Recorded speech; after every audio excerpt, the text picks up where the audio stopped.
ओम गणेशाय नमः। ओम नमः शिवाय। मैं निखिल ज्योतिष आचार्य आप सभी का मेरे चैनल पर पुनः स्वागत करता हूं।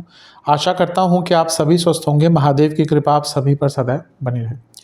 ये वीडियो मीन यानी कि पाइसेस के लिए अत्यंत विशेष है, क्योंकि वीडियो है आने वाले सप्ताह यानी कि 16 से 22 सितंबर 2024 के साप्ताहिक राशिफल के बारे में। कैसा रहेगा आने वाला सप्ताह मीन के लिए।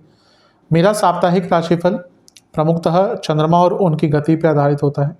चंद्रमा एक ऐसे ग्रह हैं जो बहुत तेज़ भागते हैं और 2.25 से 2.5 दिन में, कभी कभी 2 दिन में राशि बदल लेते हैं। ये जो गति होती है ये उनकी सूर्य से दूरी पर निर्भर करती है। चंद्रमा मन के कारक होते हैं और जिस भाव में जाते हैं उसको बहुत एक्टिवेट कर देते हैं। इसीलिए डे टू डे एक्टिविटीज़ पर चंद्रमा का प्रभाव बहुत रहता है। और क्योंकि पूरे हफ्ते में उनका इतना बदलाव रहता है, वो अलग अलग ग्रहों के साथ युति योग दृष्टि संबंध बनाते हैं, इसीलिए डायरेक्ट इम्पैक्ट व्यक्ति के जीवन पर इस चंद्रमा की गति का रहता है। तो कैसा रहेगा आने वाला सप्ताह मीन के लिए, क्या क्या बदलाव हो सकते हैं, इन सभी चीज़ों की विवेचना करने का प्रयास करूंगा। यदि आपकी लग्न राशि या चंद्र राशि मीन है, दोनों ही गाइडेंस के लिए इस राशिफल को अवश्य देख सकते हैं। शुरू करते हैं। 16 तारीख को चंद्रमा आपके 12वें घर में आ जाएंगे यानी कि कुंभ में, और 18 तारीख सुबह के 6 बजे तक यहीं पर रहेंगे। चंद्रमा का 12वें घर में आना बहुत अच्छा तो नहीं माना जाता। यहाँ पर विपरीत राजयोग बनाते हुए शनि के साथ हैं, यानी कि कोई लीगल कार्य, कोई रुका हुआ कार्य, शनि क्योंकि लाभेश भी हैं, कोई रुका हुआ पैसा, रुकी हुई पेमेंट वो आपकी पूर्ण हो सकती है।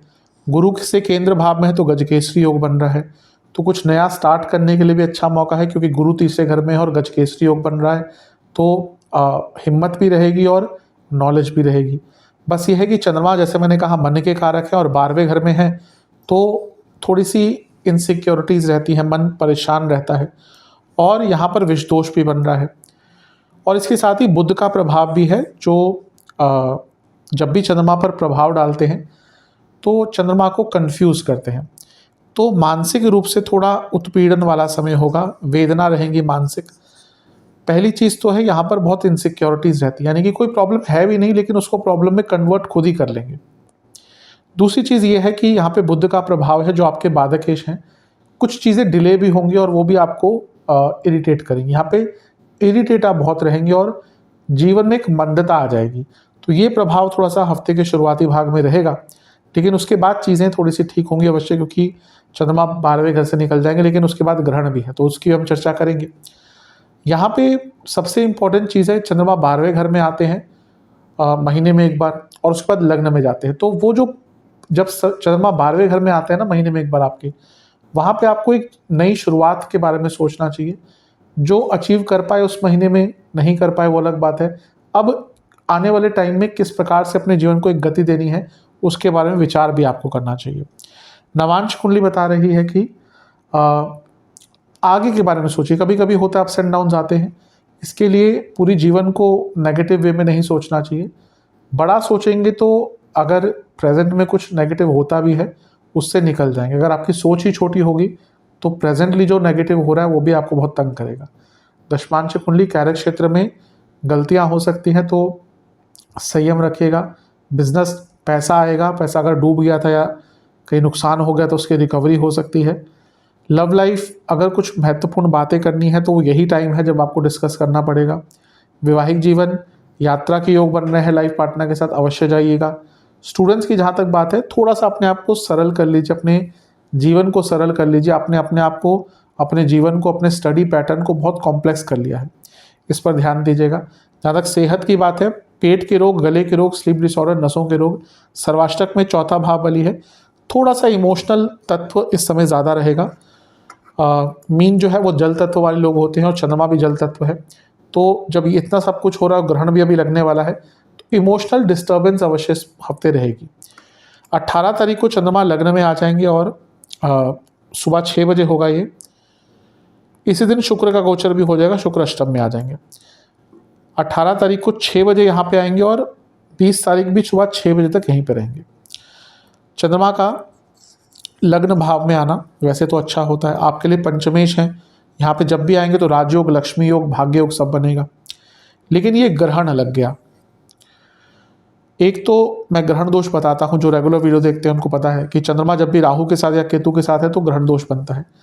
वो हर महीने में 2 बार होता ही है। ये जो ग्रहण लग रहा है ये विशेष टाइम पे होता है, विशेष डिग्रीज होती है इसमें। ऑब्वियसली ग्रहण है तो राहु और केतु का इन्वॉल्वमेंट होगा ही, और ऑब्वियसली चंद्रमा और सूर्य का इन्वॉल्वमेंट भी होगा। इन चारों के बिना ग्रहण कोई भी हो, सूर्य या चंद्रमा नहीं लग सकता। चंद्र ग्रहण पूर्णिमा पे लगता है, सूर्य ग्रहण अमावस्या पे लगता है। तो अब ग्रहण आपके लग्न भाव में लग रहा है तो थोड़ा सा केयरफुल रहेगा। अच्छा ये होगा कि आपके सोच में एक बदलाव आएगी। आप देखेंगे कि यहाँ पे जब भी ग्रहण अगर लग्न भाव में लगता है ना, हर भाव में जो ग्रहण लगता है उसका अलग रिजल्ट होता है। ग्रहण लग्न में लगना यानी कि ना आपको जीवन को सोचने का जो तरीका है उसमें बदलाव लाना पड़ेगा। ग्रहण बदलाव ही दिखाते हैं। ठीक है, ग्रहण पर बहुत चीज़ें होती हैं। हम तंत्र की बात करें तो बहुत साधनाएं होती हैं, बहुत हवन होते हैं। क्यों होते हैं? क्योंकि उस दिन की ऊर्जा अलग होती है। वैसे ही आपके लग्न में ग्रहण लग रहा है यानी कि ऊर्जा बदलेगी। आपको अपने जीवन को प्लान दोबारा करना पड़ेगा।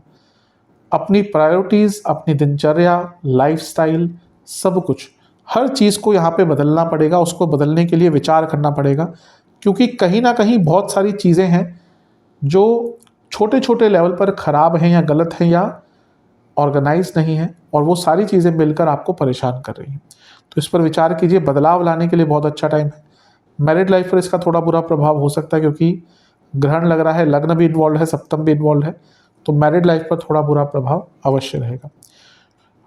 नवांश कुंडली बता रही है कि जैसा मैंने कहा, आगे के बारे में अगर सोचना है, बदलाव लाना है, तो ये समय चेंजेस का है।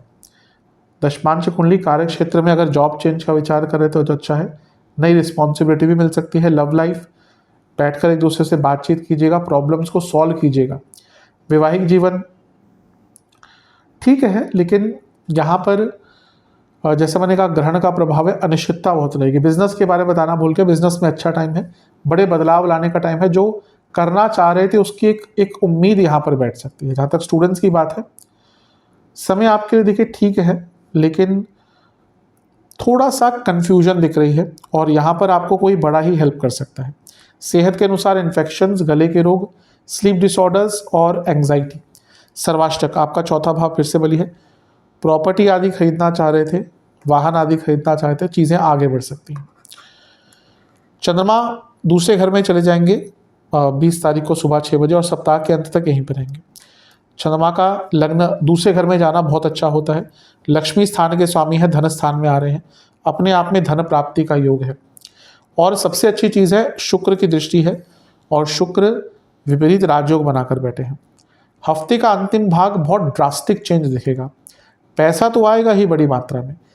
जो मैंने कहा ना, ये ट्रांजिशन का फेज़ है, ये आपको कहीं ना कहीं अच्छे डायरेक्शन में लेके जाएगा, और इसके दम पर अपने जीवन में बड़े बड़े बदलाव लाने के लिए सक्षम रहेंगे। मीन वाले कभी कभी, जैसे मैं कहता हूँ कि लेज़ी होते हैं। अब ये सब पर एप्लीकेबल नहीं होता, लेकिन अधिकतम मीन वालों पर एप्लीकेबल होता है। अब जैसे कोई बोलेगा मैं तो मीन का हूँ, मैं लेज़ी नहीं हूँ। अब अगर आपके लग्न पर मंगल का बहुत स्ट्रांग प्रभाव है, शनि का बहुत स्ट्रांग प्रभाव है, तो मे बी आप लेज़ी नहीं हो, लेकिन अधिकतम मीन वाले नेचुरली थोड़े से लेज़ी होते हैं।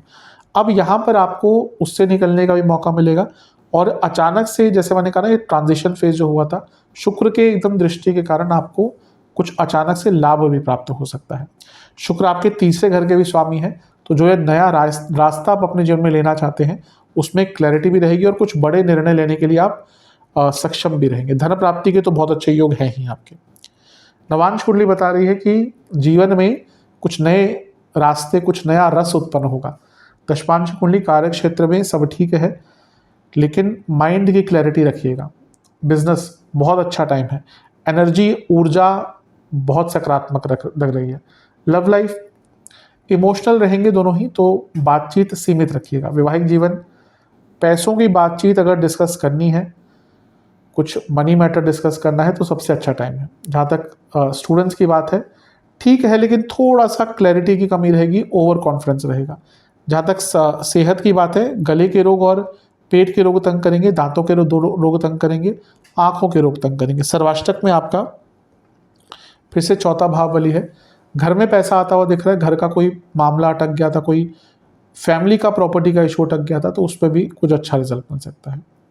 उपाय के स्वरूप में शिव चालीसा का 3 बार पाठ कीजिए और महादेव को किसी भी मिष्ठान का भोग लगाएं और घी का दिया अर्पण करें।